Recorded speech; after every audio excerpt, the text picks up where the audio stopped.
Logo que eu comecei a trabalhar, eu percebi uma coisa em comum nas escolas de música: um pequeno número de alunos fixos e um grande número de desistências e novas matrículas. Por curiosidade, eu comecei a observar com atenção as escolas, os professores, os alunos e os livros para descobrir aonde estava o problema. E assim cheguei a várias conclusões que foram a base de todo o meu sistema. Nas escolas eu notei dois pontos importantes. Pouco se faz para diminuir as desistências e muito se faz para buscar novas matrículas. Claro, novas vagas, novas entradas de dinheiro, com taxas, venda de material didático e acessórios. O segundo ponto importante é que, também por motivos financeiros, as escolas impõem aos professores um quadro de horários sem intervalo entre as aulas.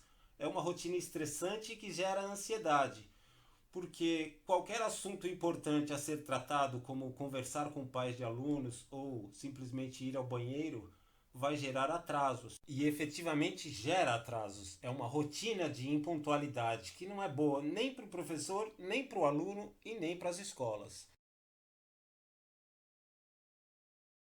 A gente pode selecionar o material didático a ser adotado pela forma como é organizado, pela variação e grau de dificuldade dos exercícios e até pelo padrão visual das imagens e das partituras.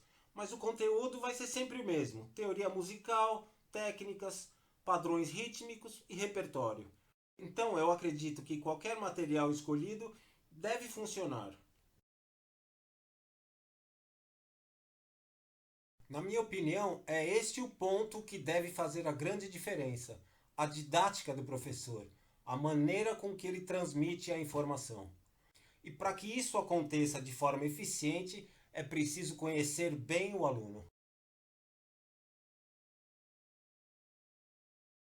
Uma grande oportunidade para se começar a conhecer bem o aluno é a chamada aula experimental. Obviamente, essa aula experimental também é um momento do aluno conhecer o professor, mas o mais importante é que ele tome consciência do caminho que vai ser seguido. Conversando alguns minutos com o aluno, o professor começa a traçar o seu perfil e, nessa primeira avaliação, definir em qual das três categorias ele se enquadra: o apaixonado e decidido, o inseguro e o indeciso. No caso dos alunos decididos, eu começo a aula experimental com a parte prática e depois um pouco de conversa. No caso dos inseguros, eu começo conversando bastante e no final um pouco de prática, tomando cuidado com o exercício a ser aplicado, para que não gere algum trauma e faça o aluno desistir no começo. No caso dos indecisos, alternando um pouco de prática e um pouco de conversa, vai acabar fazendo com que ele tome a sua decisão. A partir disso, cada momento com o aluno deve ser usado para interpretar a sua linguagem corporal, expressões faciais, para conhecer sua rotina, sua personalidade, entre outras coisas. E para conseguir traçar um perfil exato do aluno, eu conto com um trabalho constante de pesquisa sobre o comportamento humano, somado à minha longa experiência paralela à música na área da educação física. Na parte corporal, eu procuro saber o histórico de atividade física, observo a postura, observo se tem alguma zona de tensão muscular, se tem gestos descontraídos, entre outras coisas.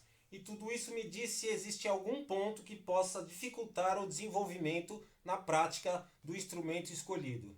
E, claro, realizar um trabalho específico direcionado para possíveis deficiências. Por outro lado, o perfil psicológico do aluno define a maneira com que vou transmitir conteúdos. Traçar esse perfil é uma tarefa complexa, extensa e contínua, mas eu vou destacar 5 pontos que eu considero como um bom começo para isso.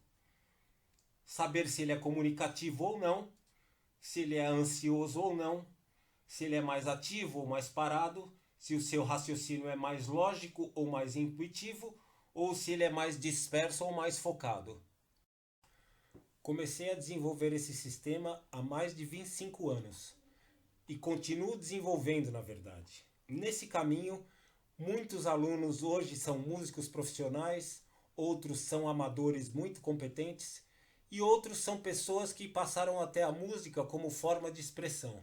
Mas o mais importante é que todos, nesse processo de aprendizado da música, evoluíram como seres humanos. São pessoas mais comunicativas e mais felizes. E isso é o maior prêmio por todo esse trabalho e dedicação.